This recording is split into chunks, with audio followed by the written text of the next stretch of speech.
have today, as always, usually in almost all our classes, sticky mat blankets, blocks, belt, bolster, chair, you know, the works. And always, if you don't have the props available, we can improvise, we can make do. But let's sit up really tall. So first of all, just put your hands beside you on your lift and draw your elbows down and your armpits up. And then you don't have to lift yourself off the blanket so much as create a sense of going up from the sit bones going down. But then once you create that sensation of lift away from the base, then slightly lean forward and take the buttock flesh back. And then when you're going to sit back up, you want to find this place where the spine is centered and really right over the hips, you know, as opposed to our normal posture, which is not quite. So with your hands on your thighs for a moment, just sit up really straight and tall. So what I think happens during the day, well, I know what happens during the day, and then we're going to talk about this for our whole class today, is when we sit, this part of our back moves back, and usually our head is forward. It's right because we're looking, we're reading, we're studying, we're driving, we're doing whatever. So we have to correct that during yoga. So again, with your awareness into the base of your pose, which is the sit bones, the feet, the cross of the shins, and put your hands on your thighs for a minute, and then draw your spine into the center as best you can. And that involves a bit of work through the abdomen and really lifting up as tall as you can. So it's a process. It's not a one and done either, because don't you find that you lift and then things kind of collapse a little bit and you relift. So that's, I think, just normal. Now, one of the most important instructions for today is going to be to take your shoulder blades away from your head and take your shoulder blades toward your chest. That's a simple instruction, but it encapsulates a lot of activities that go on in our posture. So we want to draw the shoulder blades skin down, and the shoulder blades too. I mean, we're not trying to do anything artificial. That's just the right action. And then the chest lifts up because the shoulder blades press forward. And that's really important. So do that, and then bring your hands together in prayer. Close your eyes, relax your face. And then with all the actions that we talk about in Sukhasana, the sitting position, they all happen simultaneously. They are integrated into the pose.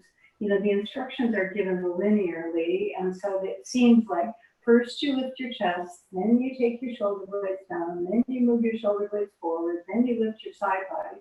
But all those things happen at once because we are yogis and we know how to do that. So just be here, be in your own body, and start going inward with your attention, with your senses. We draw the senses toward our own bodies, kind of away from the external world. We're not trying to escape the world as much as we're trying to give our own inner self more space. And we all kind of need that in life, and this is a perfect opportunity. So again, draw your shoulder blades down, your shoulder blades forward toward your chest. Your abdomen should help you keep the side body long. Elbows are descending. Spine is just right in the center. Breathe, go in, prepare for yoga.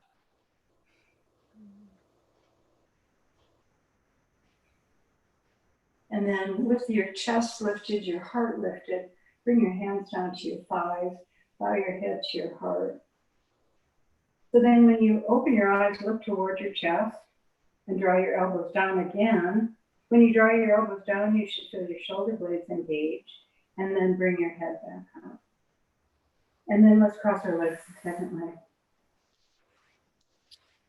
So when we cross our legs the second way, that does require a little bit of readjustment through the buttocks. So do that, and then lean slightly forward. So on the blankets you're sitting on, Have kind of your buttocks and the top of your thighs, but not all of your thighs. So we're not sitting back at a campfire or anything. We're more perched. And that gives us a kind of a forward action through our torso. And then you lift the torso back up and feel really tall and bring your thumb and first finger together and separate your other three fingers and bring those three fingers down to your thighs close to the crease of your leg. But then once you do that, lift your chest up really tall and draw your elbows down. So the idea is to create this beautiful seated posture and using our hands in this mudra. So the hands against your thighs are slightly heavy. And the action then is to lift the pubis, the pelvis skin up. And then the pelvis skin is broad as well. So from the sides of your hips to the other side in the front, that's your pelvis, and broaden that skin. Draw the abdomen up and back towards your spine. So everything feels really at attention, but calm, but calm. And then undo and straighten your legs. So cross your legs the first way, whatever that was. And actually, let's all cross our legs the same way. Let's take our right shin in front. I will mirror you. So then again, another resetting of our sit bones, of our posture, of our awareness into the center. And then also this idea of shoulder blades down away from the head, shoulder blades forward toward the chest. That really has an impact on your armpit chest. That is the armpit chest. So from the bottom of the armpits, the action is, another way to think of it, is to go up through the inner armpit. That's taking the shoulder blades forward already, and then down through the shoulder blades. So, but I want to say that we were going to do this all day long, and we're going to do it, but we're not going to do it with aggression. We're going to try to be thoughtful, calm, soft, because I have practiced this particular way of sitting so hard sometimes that I go away and I'm like, oh boy, that was hard. We don't want to make it hard. We want to make it habitual, to lift our chest. So now take your left hand to your right knee and take your right hand behind you. And then that beautiful posture that you've achieved, because you did it, is to be in the center before we go anywhere and put the left sit bone into your awareness, because already we're going to turn away from that and we want to make that conscious. And the side body equally long, that's what I would say, side body equally long. And the side body goes two directions, down into the hips, up into the armpits, and then we're going to turn. And then we're going to turn with our own awareness into our spine, our side body, our left hip, and also the left hip and the right collarbone are partners here. So as the left collarbone goes down, the right collarbone can turn to the right, feeling quite safe, feeling like this is the right thing to do. And then as you get there and you're going at your own level and pace, your head can finally turn a little bit if that feels good to your neck. If that feels good to your neck. And then no matter whether you've turned your head or not, lift your chin a little bit away from your chest. And then come back to center.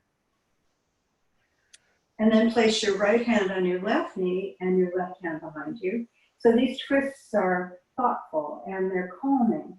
So again, now right sit bone down, only because it's going to lose awareness as we turn the other way if you don't kind of call it out. And then down with that sit bone. That's going to connect to the left collarbone. But first we're going to sit up straight and tall, center ourselves, and then start turning. And as you turn, the right sit bone, the left collarbone partner together to create this extremely tall lift that has a beautiful twist in it. So just go to your own level. And then when you get kind of to a place you like, then see if you can turn your head just a little bit and look a little bit up, and then bring yourself back. And now we'll cross our shins the other way. And we're going to take our hands behind our back into a, this is a seated cow. So when you're sitting side, and I'm going to sit sideways for you, you take your hands, interclasp them, or hold the belt. See, because maybe your shoulders don't like holding your hands.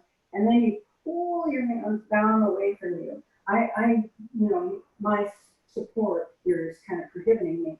But there's a real huge curve in your back that you're holding back with your ribs. So interclasp your hands one way or the other. Pull your arms down. Hold the belt if that's better for you. Open your armpits up. Now the shoulder blades are going down away from your head without you having to say much to them. But notice how they're also moving toward your chest, and your chest is going up. And then bring your arms into a big circular motion, which I'm calling holding a beach ball, and conform your torso to the beach ball and your arms to the beach ball, and just feel like it's soft. You know, beach balls are not hard, and just feel like it feels cushy to really move into it, and then come back to center. And now we're going to do the same thing, but we're going to take the interclasp the other way. If you're holding the belt, of course, that doesn't matter. Take your hands behind you again. Second way of clasping your hands, and we never have to tell you which one that is, because we always go to the best, our first side first. So down with the hands.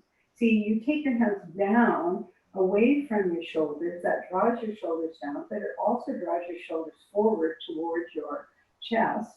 And then bring your arms around into this rounded action. This is the seated cat. Yeah, so this is the Halloween cat from a seated position, and you're conforming to this pretend beach ball, and just opening your armpits. But notice the back of your neck. Don't let the back of your neck get tight. Lengthen the back of your, so you're looking at the floor, and then come back to center. And now we're going to come off of our lift, but we're going to get 2 blocks. So keep at least 1 blanket. This is sort of, and this is all up to you, honestly, because everybody's different in what we're going to call child's pose, or forward virasana is what we're really calling it. So you come onto your knees, and so your knees are wide. You know that, and your feet are together. The big toes are together. Okay. All right. Here we go. I just want to be a little more obvious to you. So for me, I really like the blocks, because what I like is for my shoulders and my arms at first to be a little more in the same line. So see, but for some of you, you're so flexible, that's not even an issue. But for somebody like me, it is. And for most of us, I should say. So hands come to the blocks, head comes to the blanket, and just be in child's pose. Be in your child's pose, which is resting and also lengthening. So feel like the spine is being lengthened 2 directions, toward your head, toward your tailbone. Your tailbone, of course, is tucked down. No doubt about that. And I'm going to mute everybody. I forgot to do that before. I haven't heard any problems, but you know how that can get. So I'm going to mute everybody. Not that I don't enjoy hearing from you. It's just that, I love your child's poses. I'm looking at them now because I came forward to my computer. Yes. See, here's what I'm seeing. I'm seeing a smooth back. That's what I'm seeing. You know, and that I like. Some of you I can only see from the head side, but I know you're just as doing the same thing, because we've got this idea in our mind that this is not to be difficult, but to be helpful and lengthening. So breathe and breathe. And now come up and move the support away. Now here's the choice here. There's a choice here for you to use a chair for dog pose. I'm just offering that. I'm offering that because some days, you know, you just don't want to put a lot of weight into your hands or your arms. So this is totally up to you.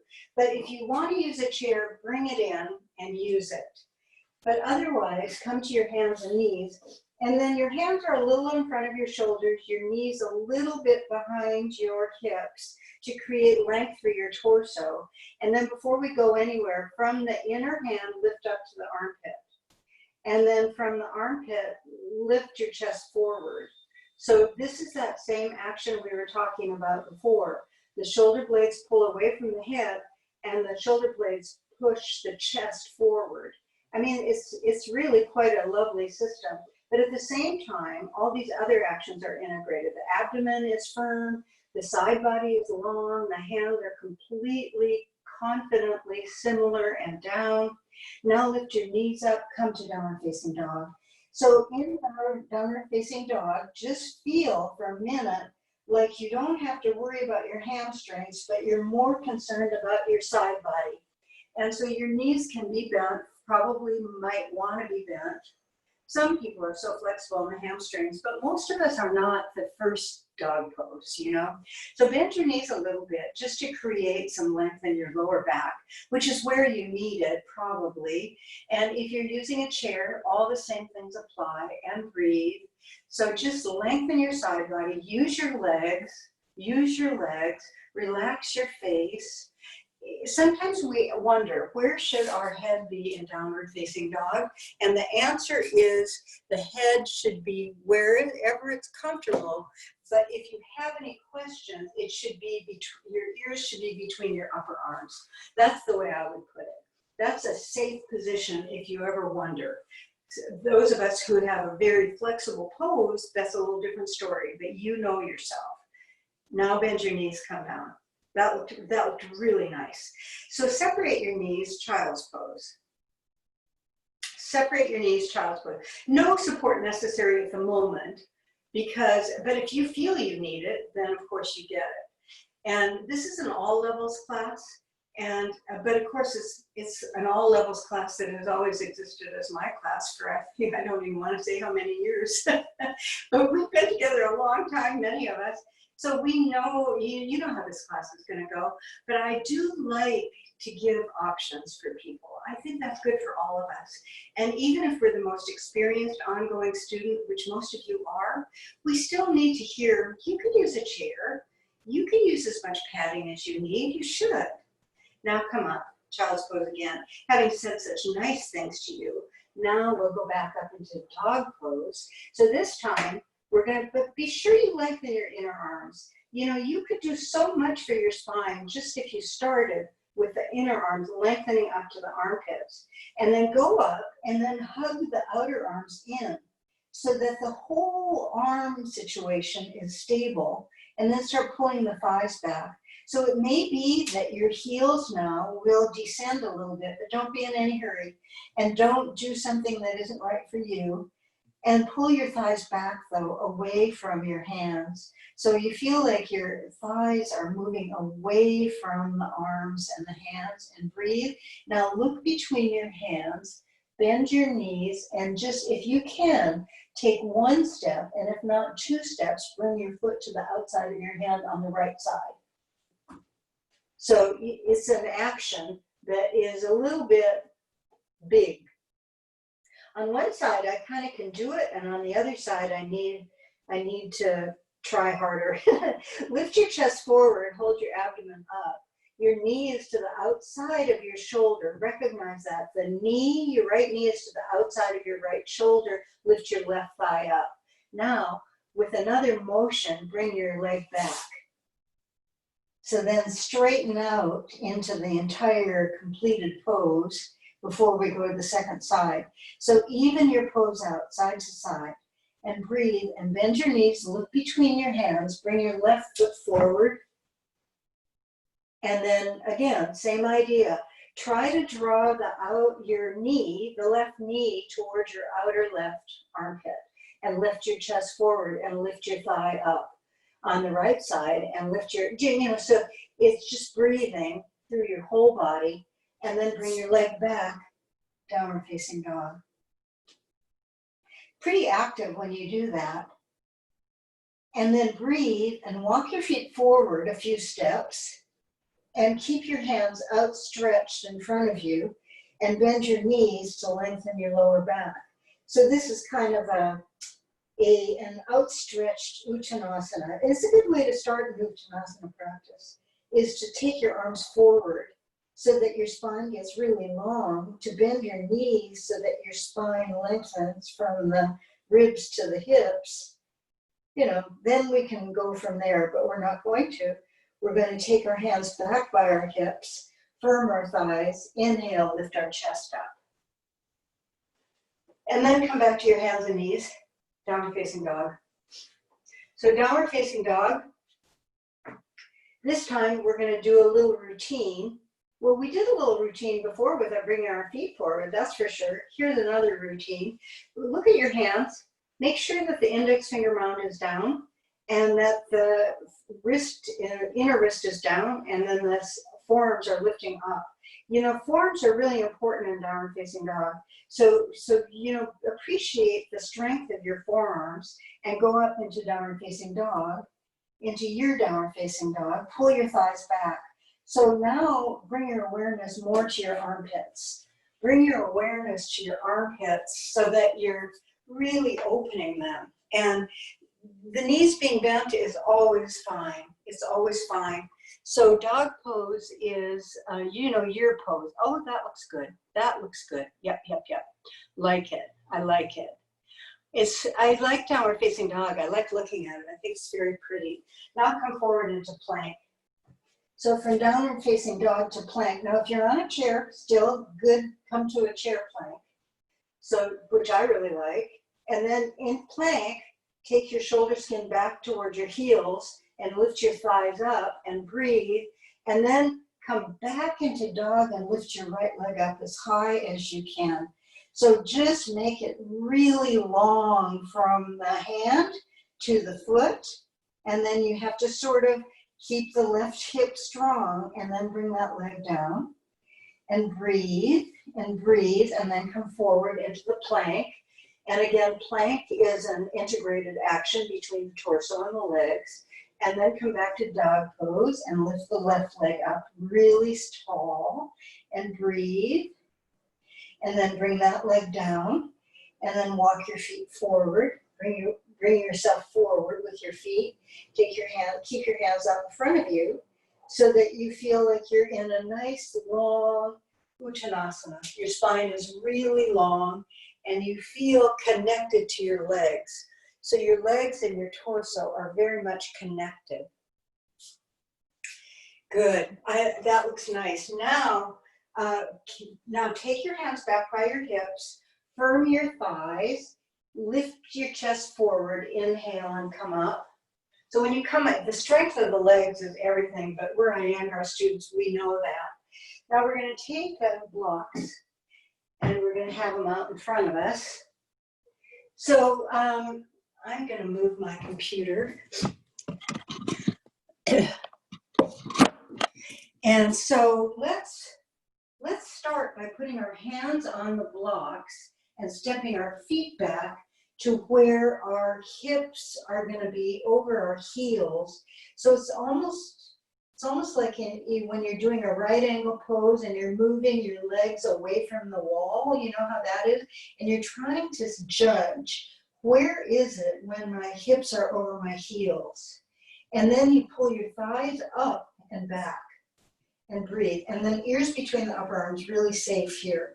So open your armpits. So from your thumb side of your hand through the inner armpits toward the hips, toward the pelvis, toward the legs, and the outer arms toward the outer hips. So you should feel like if you need to bend your knees, you've already done that. But if you don't need to, don't, and breathe. And now just walk forward. So you're going to come a little bit forward, walk your feet forward until your shoulders are over your hands. So that's a little, a few steps, and then lift your chest forward, concave back. So Uttanasana, concave back. And in concave back, pull the shoulders away from the head and take the shoulder blades toward the chest and lift the chest forward. And then what to do with your head. This is the thing. have your head feel comfortable. You don't want to get to a place where you're overstretching your neck. So let's talk about that more. Take your hands back by your hips, firm your thighs, inhale and come up. Because a lot of what we're going to do today involves lifting the chin away from the chest. But you have to learn to do that without straining anything. And you could strain it because we're all such good students. You know, if somebody says lift, we lift. And no, let's be a little more careful. First, let's find a wall. If you don't have a wall, stand in Tadasana and take your arms up. But if you have a wall, and I'm going to pretend I have a wall, arms go up, and then ears between the upper arms and armpits really open, and then just gently lift your chin up away from your chest, but not to a place where the back of your neck feels at all tight. So the action is, and so I know for you, Kelly, if you don't keep your arms up if that's too painful, you could do the same action with your hands on your hips if you needed to. But it's this idea of taking the chin up and taking the shoulders down so that the back of the neck still feels somewhat long, and then undo. And we'll try it in Uttanasana, concave back, because that's what I was looking at. I thought some of your heads were almost, maybe it didn't feel that way to you. It looked to me like maybe you were overdoing the back of your neck. So put your hands on the blocks, step your feet back so that your shoulders and your hands are in a line and your torso is long. And then you're going to have to turn your elbow creases forward. So immediately turn your elbow creases forward, which will set your shoulder blades up for the action that we want to do. And then pull your shoulder blades away from your neck.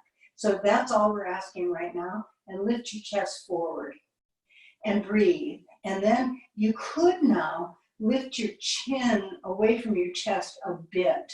But the action would be controlled by your upper arms and your shoulder blades. So this is the action we want. And now breathe, take your hands off the blocks back by your hips, lift your chest up and come up. Now the reason I'm being so careful with your necks is a lot of us have neck problems, but this action is essentially good for the neck. We're going to come to child's pose again. Now, this will sound counterintuitive, maybe, so I want you to be extremely careful, but from child's pose, we walk our hands forward and our forehead is kind of facing the floor. And then we gradually lift our chin away from our chest just a little bit and see how that goes. You know, it used to be that when people's necks bothered them, the teacher would say, come to child's pose and put your chin on the floor. Now, I'm not saying that. I am saying, though, that if that was considered a neck remedy, but you see, your neck does have a curve in it, and sometimes it flattens, and we don't want it to be flat. So lifting your chin a little bit reintegrates that curve into your neck, which you're going to need and want in a minute, I think. And breathe, and breathe. And then come back up. So again, whenever we do an action like what we are doing, being careful, being thoughtful, holding back, don't overwork, all of that, come back to downward facing dog. So come back to downward facing dog. Just lengthen, lengthen. Feel now you're not worried about anything except creating as much space for your individual vertebrae as you can. So your tailbone in downward facing dog, as we say in Iyengar, it tucks in, down, down. We don't let it fly off into the ego land, you know. We take our thighs and we use those and we pull the thighs away so that lengthens the back. That action lengthens the back.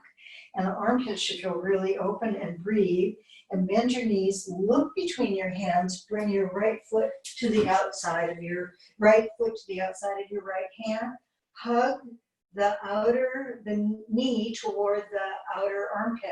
So it might end up being more like the outer, the knee and a bit of the thigh. And lift your chest forward. And then bring that leg back.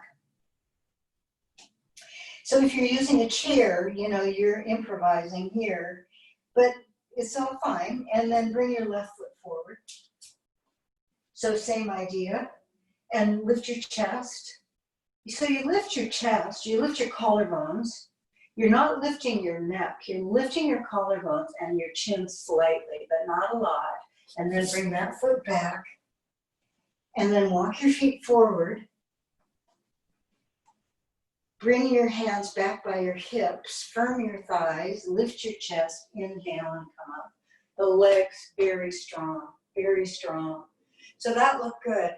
Now we're going to work on dolphin pose. And my dolphin pose today, I want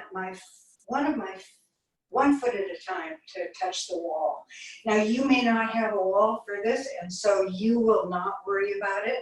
If for you dolphin pose is too much on your shoulders, and maybe try it, but if it's too much, then just lie down, take your legs up in the air and put a belt around your feet and stretch your legs. So if you're, there's no point in doing a pose that is counterproductive. So if you can't do what we're gonna do, you're gonna do this. And you're gonna pull your abdomen toward the floor, but keep a rounded back. So, there's always something to do. If you're gonna do dolphin pose with me, then, and you can just watch me for a second, I'm going to put now how close to the wall should you be? And if you don't have a wall, you're going to lift your leg up as if you had a wall. But I'm pretty close to the wall because I'm flexible. I'm more flexible in my hamstrings than many people. So, whoops, that's too flexible. I'm not trying to be a show-off, believe me. I'm just trying to be realistic. That was a little bit optimistic. Okay, so you go up, and you can't see me from the side. I'll do it from the side again. You're trying to create that lifted spine, and then you take one leg up. But when you take the leg up, you take the heel up, and it takes some weight off of your forearms, armpits, everything. Your head never touches the floor in dolphin pose. Your head never touches the floor. So come to either dolphin pose near a wall. And if you're not doing it near a wall, you just have to pretend you have a wall and really lift. It's all good. So dolphin pose, put your forearms down, lift your hips up. If you're, you already are in a situation where dolphin pose. So now relax the back of your head. I'm not saying bring it to the floor. I'm saying relax the back of your head. Yeah, for sure.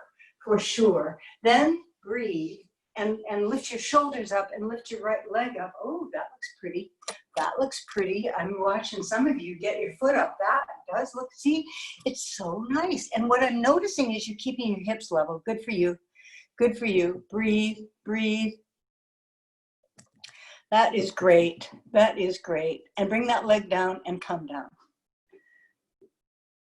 If you had your legs up in the air holding the belt, you're kind of thinking, why am I doing this? They're having fun and I'm doing this.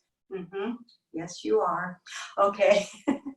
Let's try it on the other side. It looks so good. Let's try it again. But if your legs are up in the air and you're holding the belt, that's good too. You're pulling the belt down, you're lifting the legs up, you're holding the abdomen firm. Go up into your dolphin pose. Then lift your left leg up. So you're lifting your shoulders up. You're lifting your shoulders up as high as you can, and you're breathing. And then come down.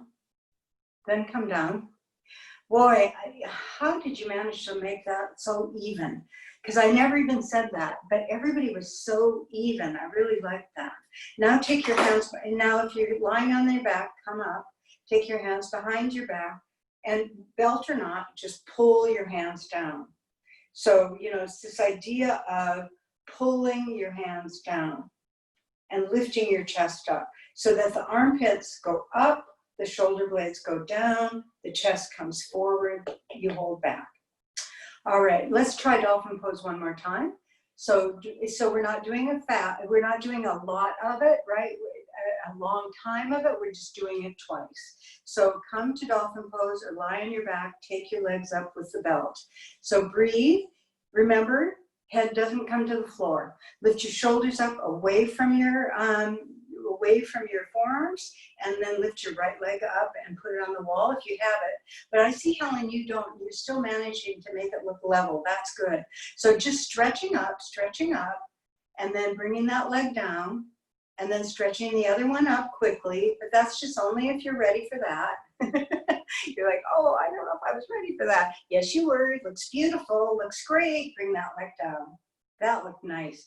Now let's everybody lie on your back. Those of you with your legs in the air, you can undo that. Squeeze your knees in just for your low back sake. And then now just squeeze your knees in. Just squeeze your knees in and then breathe. Just breathe into your low back. Breathe into your shoulders. Breathe into the back of your head. Just breathe. So that you're just feeling like, okay, that dolphin pose was great and it took a lot of effort, not effort, but so much as energy. And now we're just distributing all that energy and then roll to the side and come up. So I want to work just briefly on a pose that we're not going to actually complete, but we're going to do what I call the preparation for. And so what I'm going to show you is the way I want you to work. But so we're going to need a belt and a block. So the block is going to be on the floor at the first level, and then we're going to take a belt and we're going to loop it. So just loop the belt, and then when you have looped it, create a loop that is just about as little, comes toward the edge of your arms through your collarbones. So it isn't, it comes like to the very edge of your arms. Okay? And then now I'm going to give you all fair warning. We're going to work a little bit on the preparation for elbow balance. So I'm going to do it from this angle, which is not against the wall. My setup is not against the wall because I want to show you. But for a lot of us who work on elbow balance, our block is against the wall. And that maybe just psychologically, that might be easier for you. We're not ever going to go up today. I mean, as a class, as an individual, you may go, I love this pose, I'm going up. And you can. And if you do that, maybe you will do on a wall. Although we practice away from the wall too. Okay, here's what we're going to do to start. We're going to take our hands like this, and we're just going to hold our arms up for a second. So you'll just see when you do that, the support given to the upper, right above the elbows in that area, and then lift your arms up and lift your chest up and pull your shoulders down.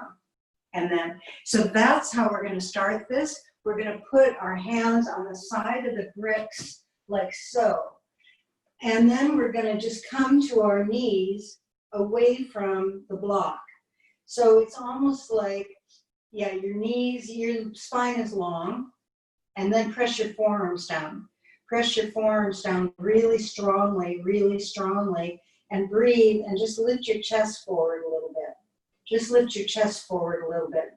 And then lift your chin forward a little bit. Not a lot, but in this pose, your chin does come forward, but you have to find a way to hold your shoulder blades back. Now come out of that for a second. Just come out of that for a second. Because that's the challenge of the pose, is to keep your forearms down, your chest lifted forward, and your neck long. So take your belt, stand up, take your belt, and put it on your elbows behind you.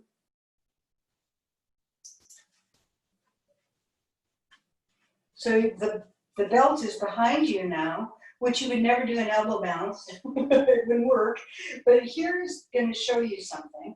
So bring your chest over, just up, straight up, and your hands down. So in other words, we're not leaning forward over our toes. We're back on our heels. Our hands are really, it's like your hands are trying to go lower toward the back of your knees, and your lower back is nevertheless going to stay long. And so this is a big action through the armpit chest. And then breathe and slightly lift your chin up. So just slightly lift your chin up. Pull your shoulders down, chin up. And then undo. So undo that. That, to me, when we used to do elbow balance, when we'd stay in it for a long time, when we came out of it, we often came out of it and put a belt behind our back and did that. That's a nice counterbalance to the pose that we're going to do. So now put the belt around your forearms, around your upper elbows. This time we're going to take our hands down to the floor so that the thumb is on one edge and the index finger is on the other, and the other fingers spread out, and then you bring your elbows down, okay? Now, breathe, breathe, and lift your chest. Lift your chest and pull your shoulders back. Don't do anything with your head yet. Don't do anything with your head yet. Just pull your shoulders back, pull your chest forward. If you're not going to do this, you get to this point and you go, this is really not for me, then lie down on your back, take your legs up the wall, honestly, because that would be good. But now we're all together, if we're here, and pull your inner wrists down. Notice how your inner wrists wanted to lift up. Pull them down, pull the forearms down, lift your chest forward, pull your shoulders back, breathe, lift your buttocks up. Now, I'm not looking forward so much as I'm looking down, so I'm not doing anything else. I'm just looking down, and then I'm going to walk in just a step if I can, maybe. So I'm still looking down, I'm not looking up, and then bend your knees and come down. So it's quite an integration between the shoulder girdle, the torso, and the legs in this pose. So the most important thing is to keep your chest lifted and your shoulders moving back. So this time, if you're still with me, and if you're not, take your legs up the wall, because you know we're all different every single day. But let's try this, to put our hands on the floor on either side of the block. Then press your forearms down and your inner wrists down. If you have sandbags, you'd put them on your wrists. That would be where they would help the most. But really, it's the center of the forearm pressing down that's the most important here. Press that down, lift your chest forward. Not hard. Now, don't be hard about this. Just lift your chest forward. Everybody can do that nicely. Pull the shoulders back nicely. Don't be so aggressive here. And come up and keep looking toward the block a little bit if you can. If you can, pull the shoulders away and look at the block a little bit. I mean the bottom of the block. And walk your feet forward and breathe.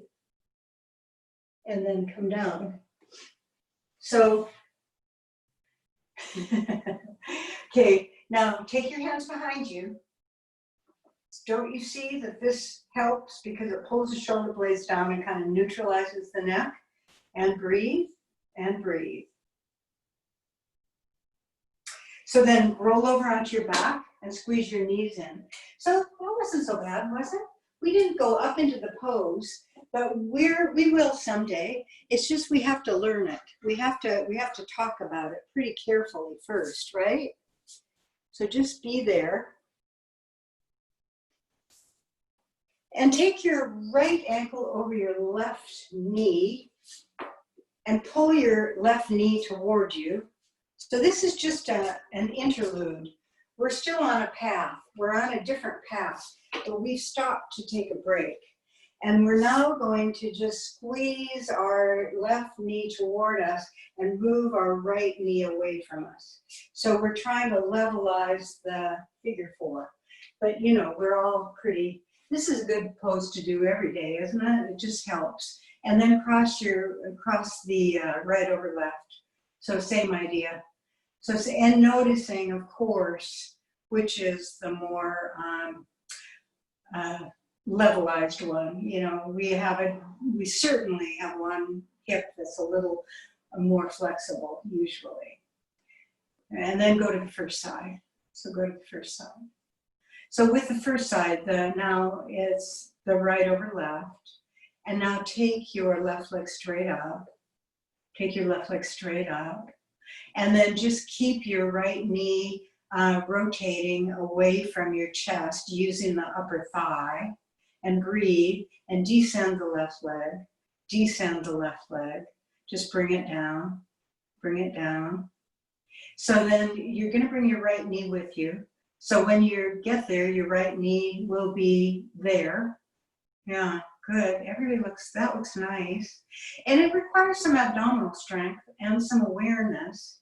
And then now bring the leg back up using all that awareness.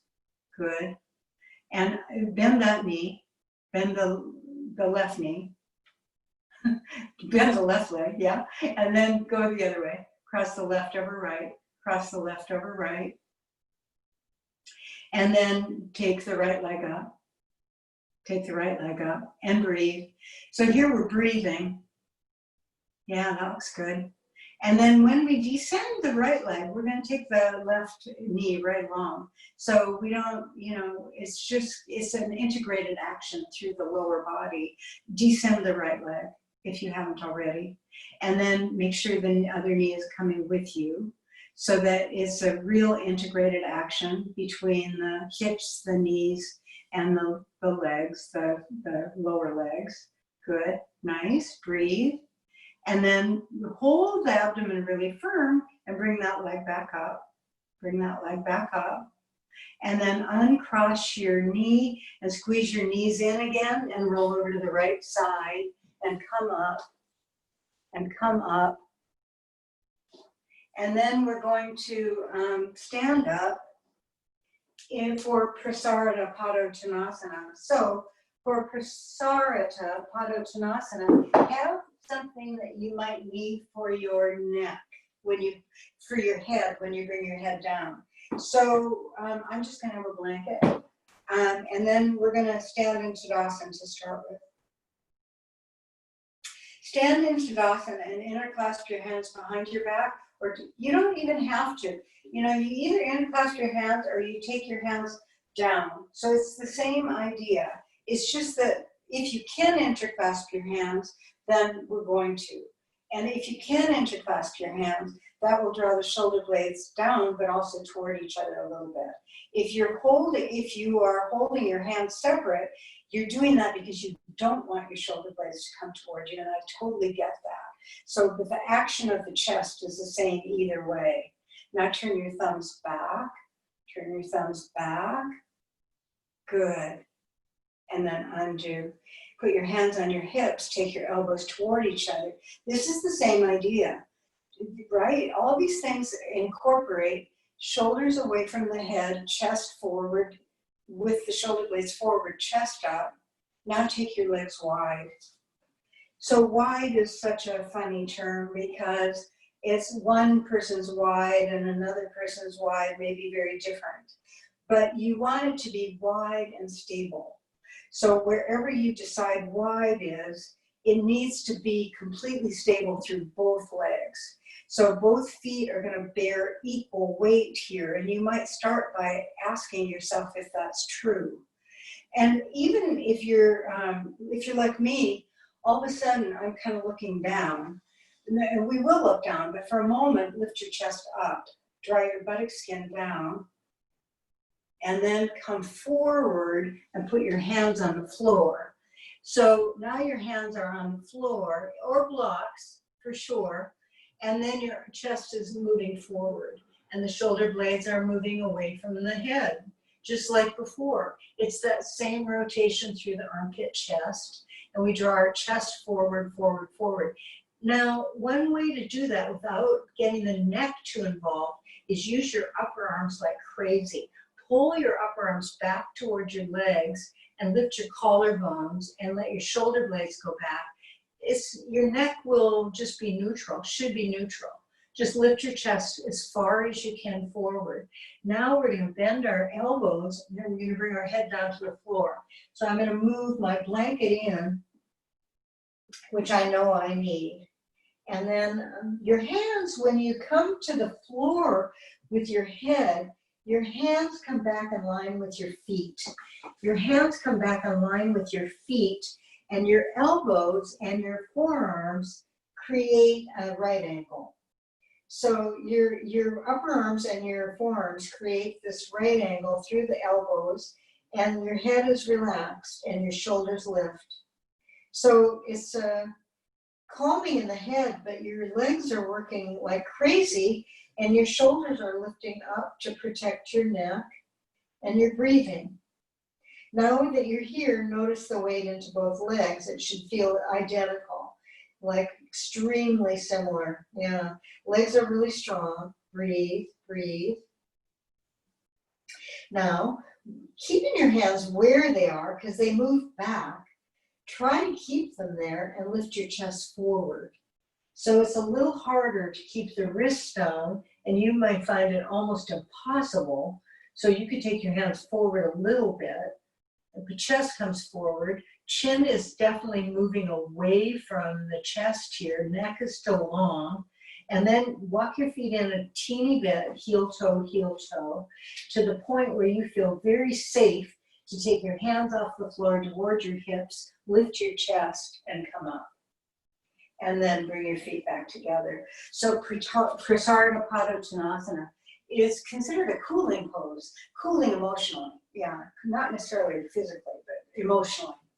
Okay, so now what I am interested in doing is a pose that has two options. But first, have what you need. So you're either going to have a bolster and a blanket for your head, or I'm going to have a bolster and a blanket on top of the bolster and a blanket for my head. That's what I'm going to have. We're going to do one of two poses.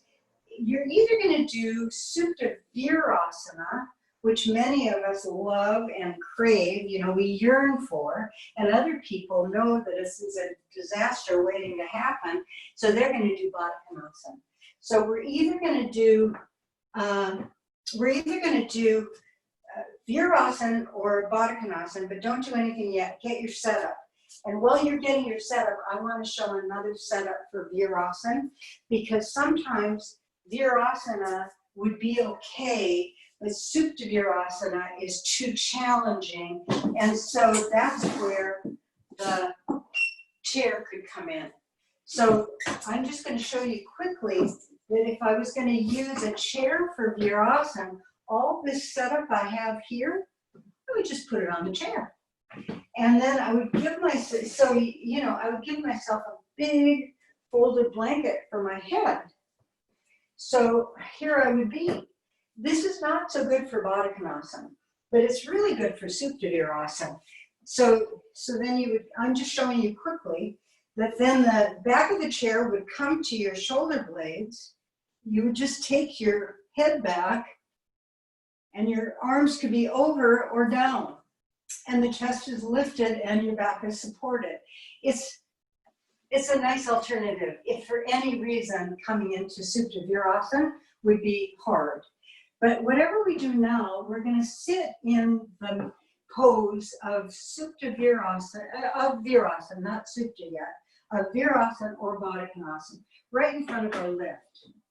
So you're either in Virasana, sitting, in front of your lift, or you're in Baddha Konasana, sitting in front of your lift. So I hate to turn sideways from you, but there's no other way to do this, I don't think.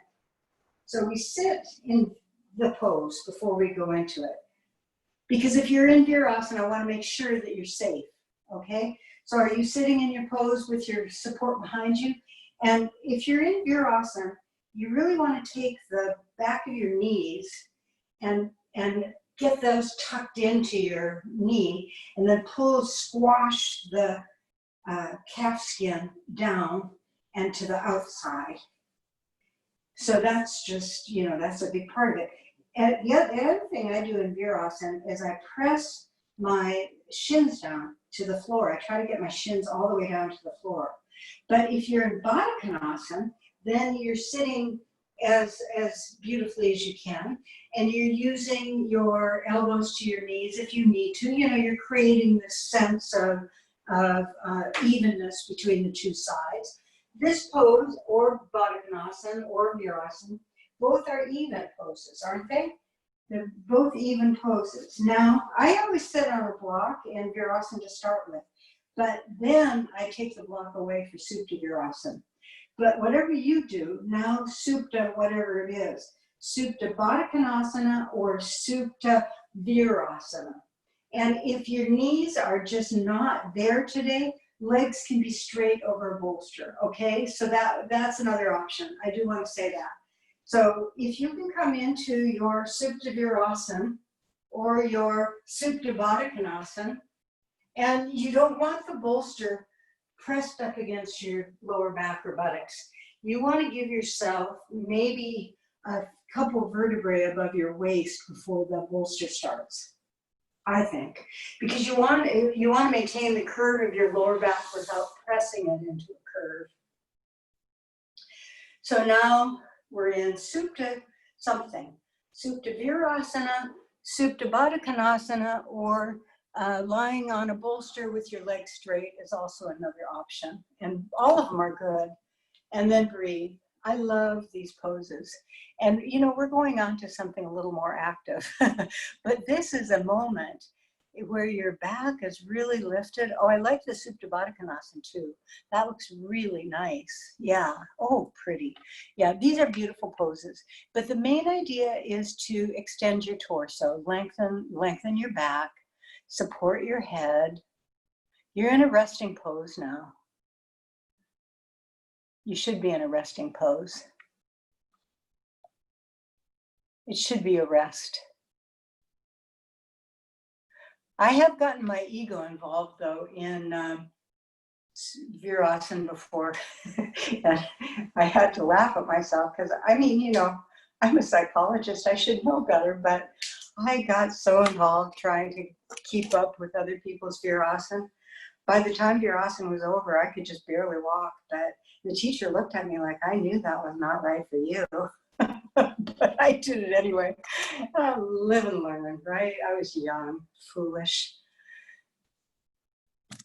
Keep breathing. Now just center yourself mentally, physically, emotionally. This is what these poses help with, because you are really in a position to think about all these things, because there's no real movement. The movement is much different. The movement is towards your heart, relaxing, and then there's a lot of relaxing involved too.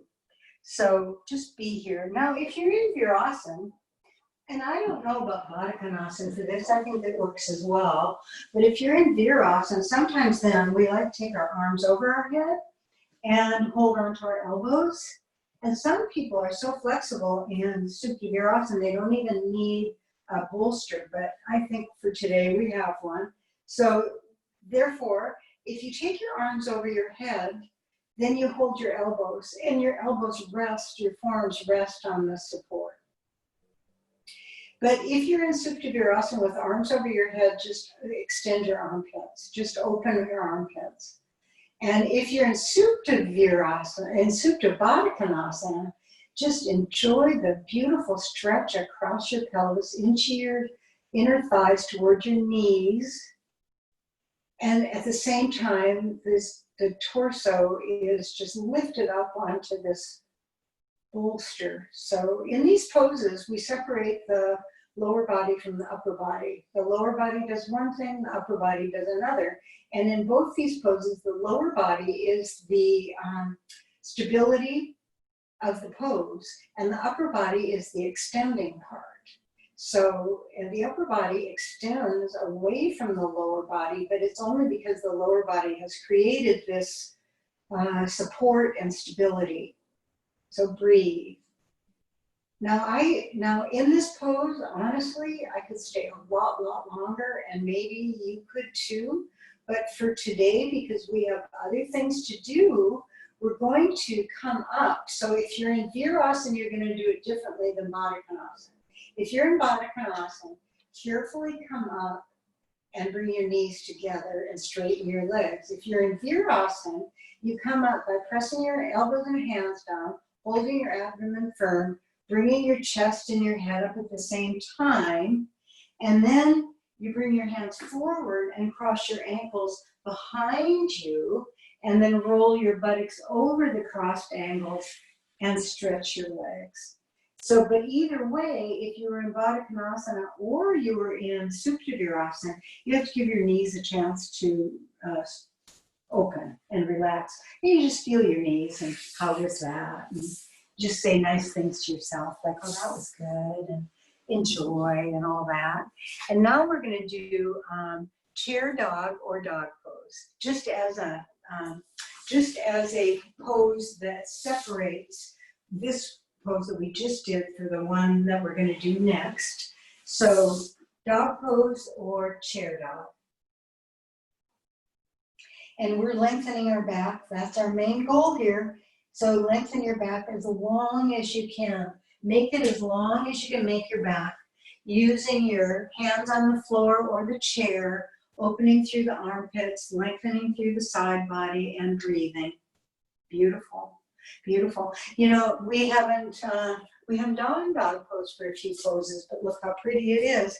And it's certainly now serving a different function.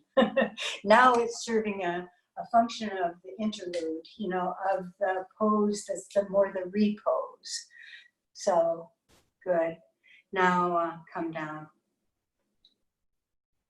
Now we're going to have 3 blankets, or some of you may not have 3 blankets. And what you might have is an extra sticky mat. And if you only have 2 blankets, you will survive.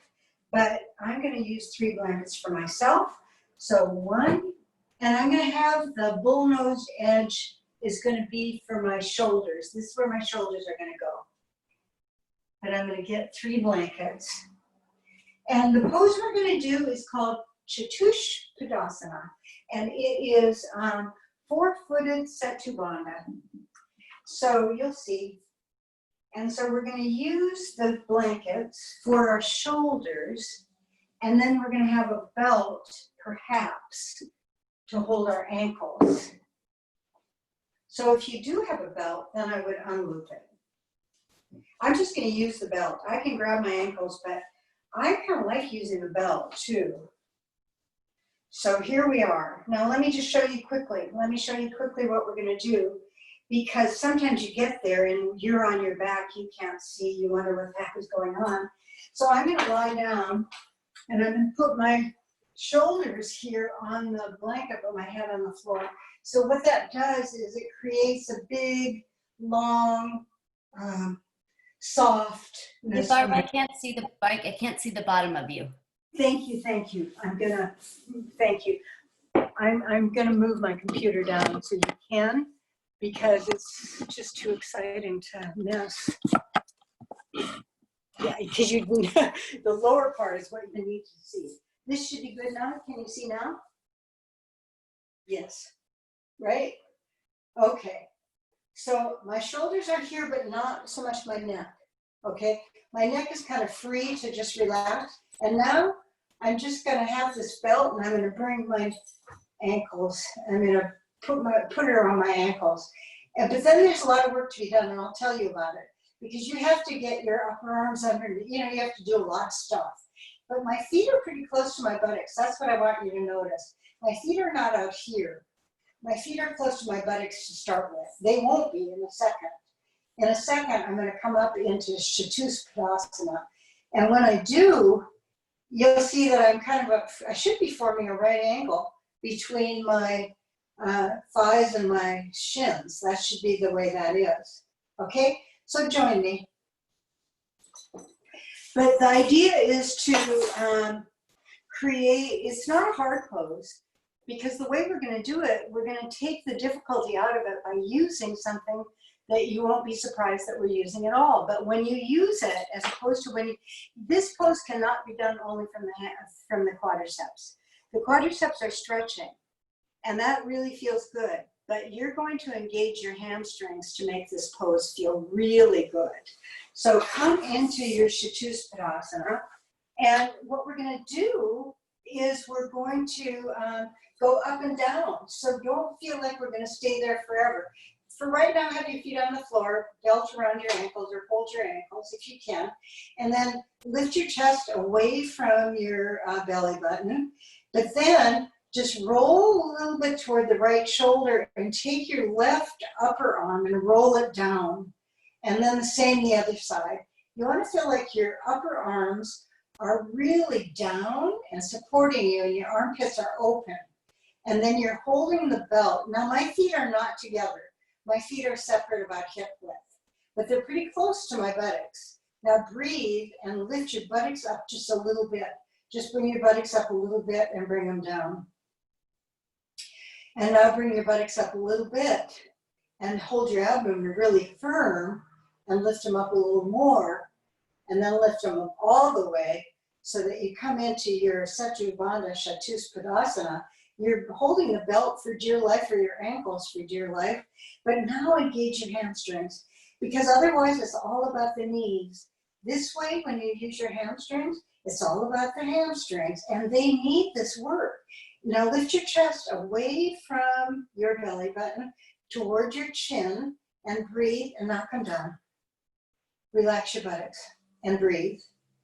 So now the reason we're coming down now, and we're going to go back up, but we're asking ourselves, did I overwork anything other than my hamstrings? Because when I do this without the hamstrings, it's all knees and neck.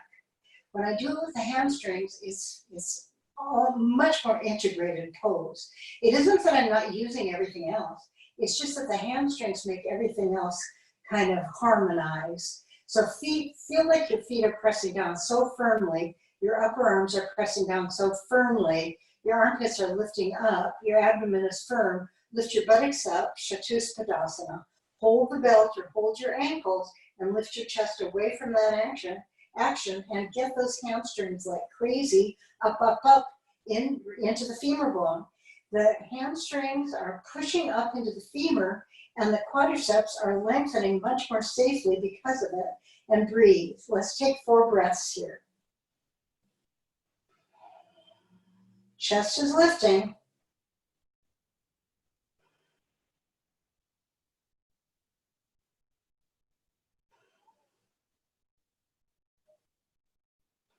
And then come down. Yeah, that's Chatuspadasana. Let's roll to the right side and come up. I hope you appreciated the hamstrings there. I cannot tell you what a difference they make in my pose. Otherwise, it's all knee. And then later, I'm like, why did I do that? Hamstrings really help. Okay, now take the support away for a second, just for a second, and do child's pose.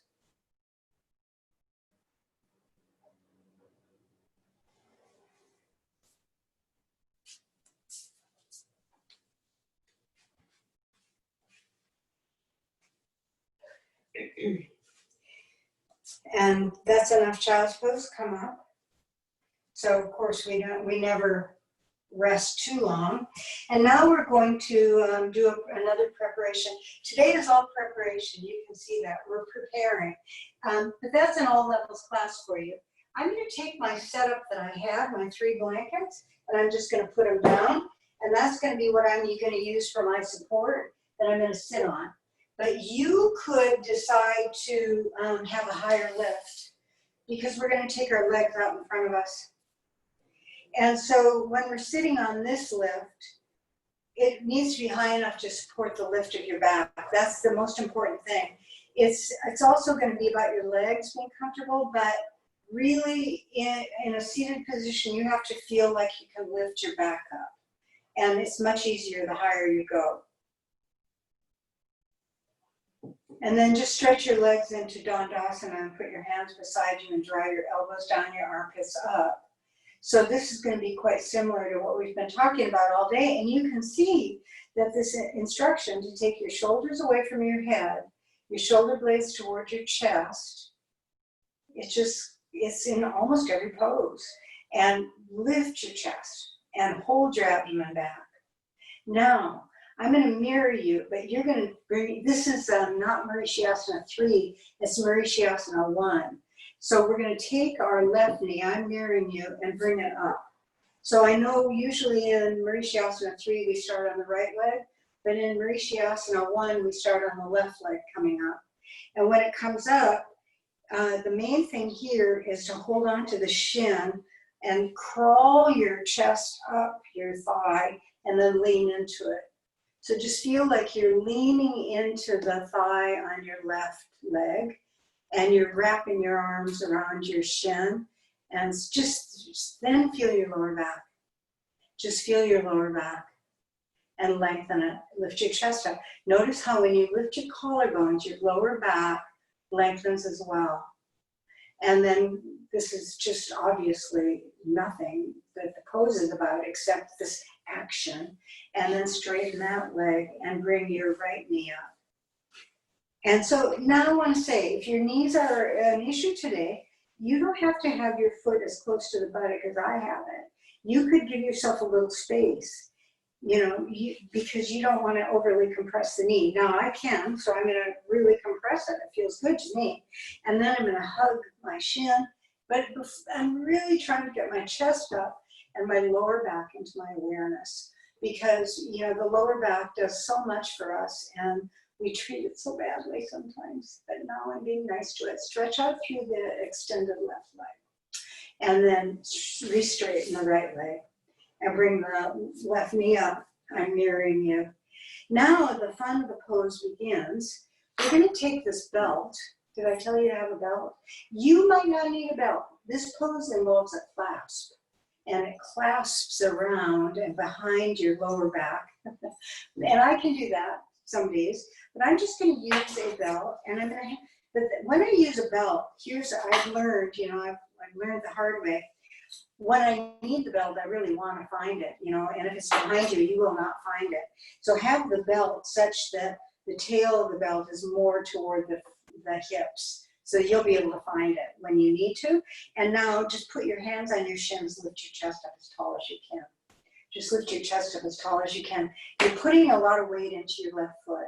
It's almost like you want to stand on it. Just really spread the weight across the ball of the foot. The foot is really important, but the right foot is important too. Stretch out through the right leg. Don't forget the beauty of the right leg. We can see it though, so we can do that. Now breathe, and you're just going to try something. You're going to take your elbow over to the inside of your knee, and then you're going to take your right hand behind you, and then you're going to lean towards your thigh and try to get the armpit and the knee in contact. Remember when we did that in dog pose, we took the armpit and the knee and connected them? That was for this pose. This is because, don't you notice right now, your left knee is wandering to the left? So I'm instead going to try to get my armpit closer. Now just put your left hand on your right knee, your shin, your ankle, your foot. You know, maybe you can reach your foot, maybe you can reach your ankle, maybe just the shin, it doesn't matter. Use that action and just move your, so we're coming toward a twist a little bit. We haven't used our belt yet, so now we're going to use our belt. We're going to take this hand that was on the shin and we're going to wrap it around us and hold on to the belt. So if you have shoulder issues today, you go real slow here. But, and I have shoulder issues, so I'm not talking to nobody, I'm talking to myself. You go slow here, Barbara. I do go slow, I go with a lot of awareness. I'm gonna press my knee toward my shoulder, and I'm gonna take your right collarbone and twist it the other way. If you can bring your hands into clasp, you will. I'm holding the belt. I'm trying to walk my hands toward each other using the belt.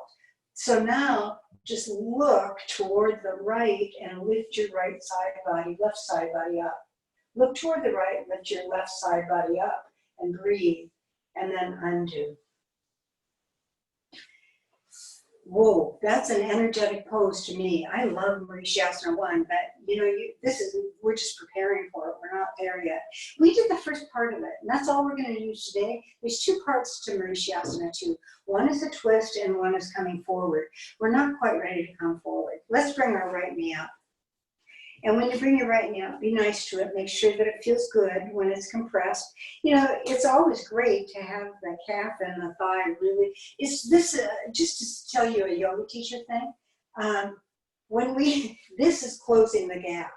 Do you see that? This is not closing the gap. This is closing the gap between the calf and the thigh. But we can't always do that, I know. So we're going to the second side, aren't we?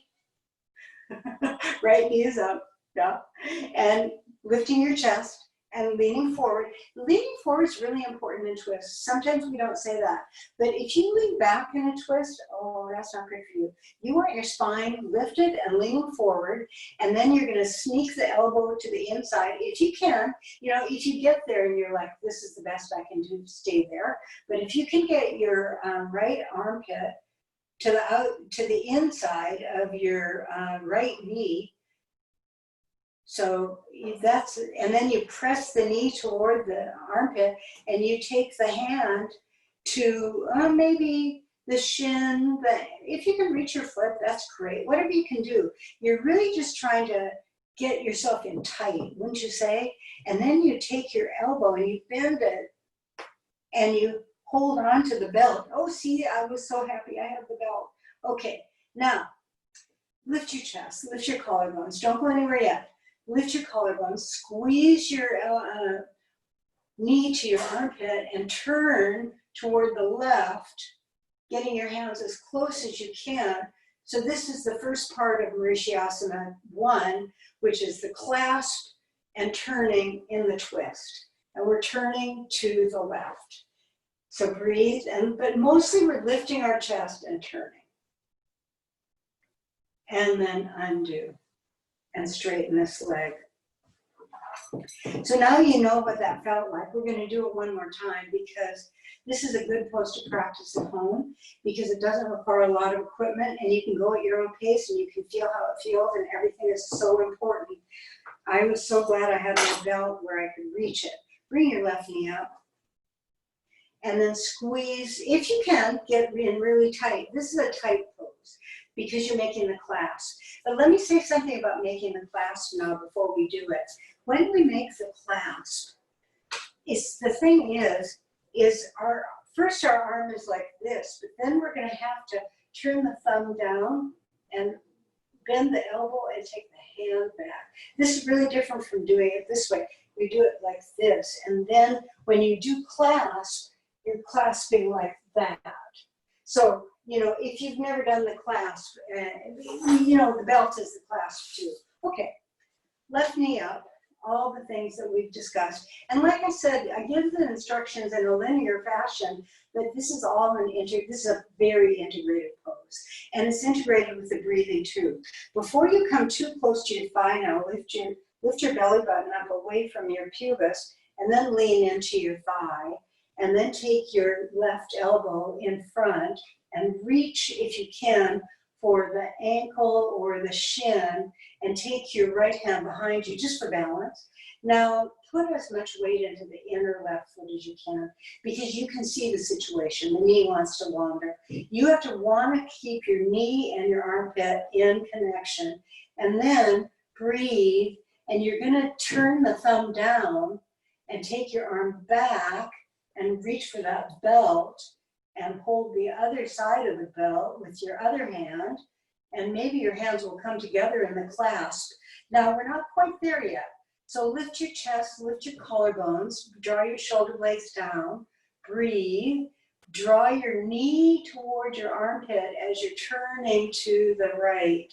But the pose is like shooting out through the extended right leg, even though the knee is holding in, and you're breathing and you're twisting. It's a beautiful pose. And this is a perfectly beautiful pose. And then if we went on further, we would go into the forward bend, but we're not today. And then now undo your arms and straighten that leg. And breathe. It's energetic, isn't it? It's energetic even though we're just sitting here. And bring your right knee up. And lean toward it, but actually not until you get your chest as lifted as you can. And then you take your right armpit to the inner knee, if you can. Well, you can because we are. And then take your hand to your shin, your ankle, or whatever. The only reason we do that is to try to get this idea of length through the right side body, okay? But then you're going to take your right hand and turn the thumb down and take it behind you. So it's that action of the clasp. And then you hold the belt or your hand. Maybe by now you have your hands, but don't go anywhere yet. Lift your chest. Lift your chest and press your knee towards your outer arm in your armpit. So lift your chest and really press the knee in, and then start turning to the left. But your chest is so lifted, the spine is so lifted, and the support now is your right knee. Your right knee is giving you a lot of support. And breathe, and breathe. And then undo and straighten your leg. So now we're coming to the end of class. So I hope you like Varishyasana 1 and you will enjoy it in the future. The next time, maybe we'll try the forward bending part of it. Let's come off of our lift and take the support away and lie down on our back. So just lie down on your back and squeeze your knees in. So now we're going to start getting ready for Shavasana. Not that we're not always ready for Shavasana. And Mr. Iyengar said, you know, Shavasana should be in every pose. You know, Shavasana is the end pose, but you should bring a little bit of it into every pose. So now, even before we're in Shavasana, just soften your face, relax your lower back, lift your buttocks up, and move your lower back south, you know, and then have your shoulders down. So we're just here, and hands are beside our hips, and we're just looking at the ceiling.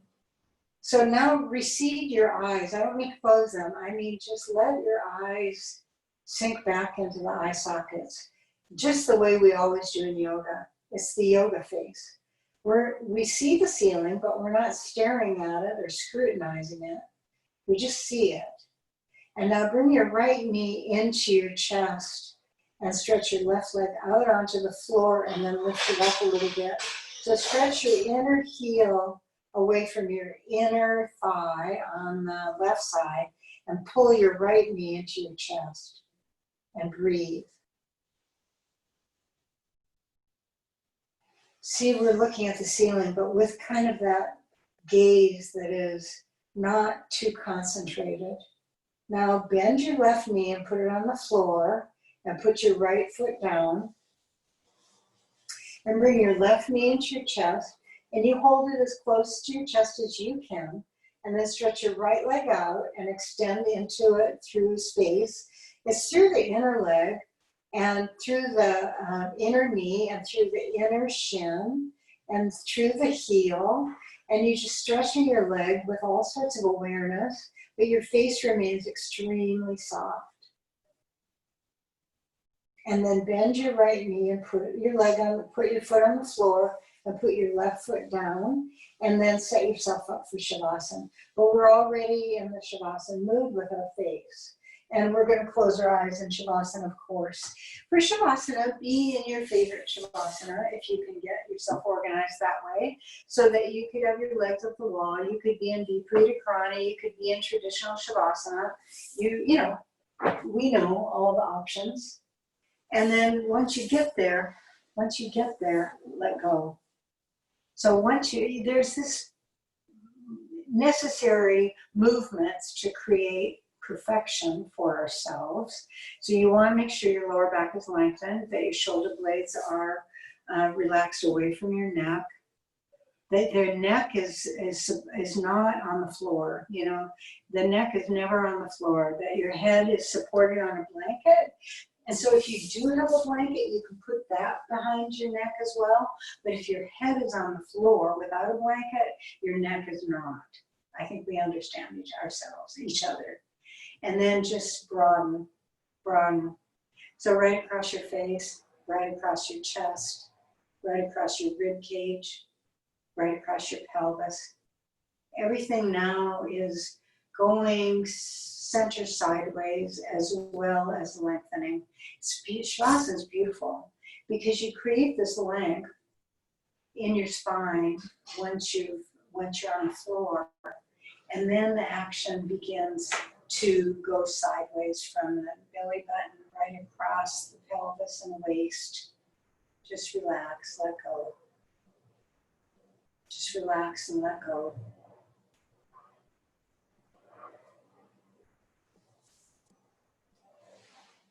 Noticing your breathing. Just notice your breathing throughout at various intervals in Shavasana. We return to the breathing and just see how it's going.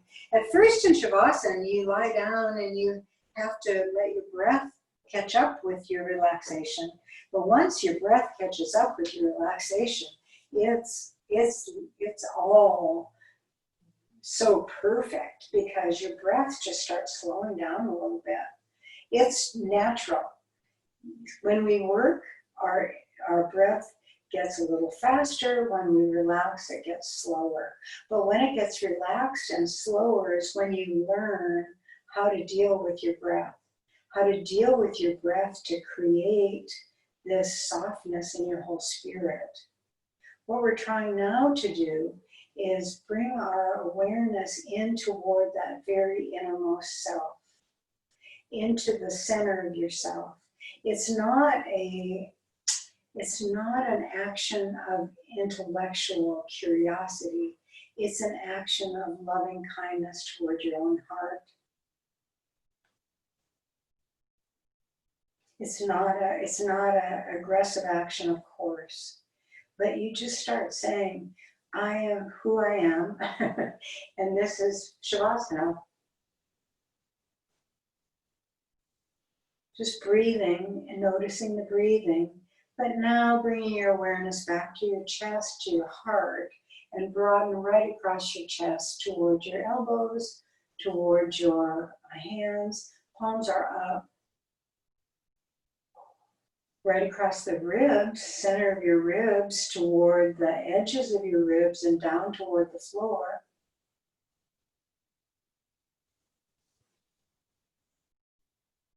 Just being here in your pose, just going inward as deeply as, you will go in. That's what this pose is about. We don't have to give a lot of instructions on how to contact ourselves through this pose because it's happening, and relax your tongue to the lower palate. Relax your face. So it isn't an action that is requiring anything of you other than to just be and let your skin relax. Let all of your skin relax across the face, across the collarbones, across the hips. Just everything is relaxing center sideways. Breathing as it comes to you. You know now that you can trust your breath to be perfect in every situation. That's one thing yoga teaches us, is that we know how to adjust our breathing for what is necessary. And we trust that.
And just gradually begin to increase your inhalation just a little bit. Just allow your inhale to feel a little deeper and then your exhale a little longer. Not a lot, just a little bit. And then again, another slightly longer inhalation, slightly longer exhalation, deeper inhalation as well. And then place your hands on your abdomen and thank your body.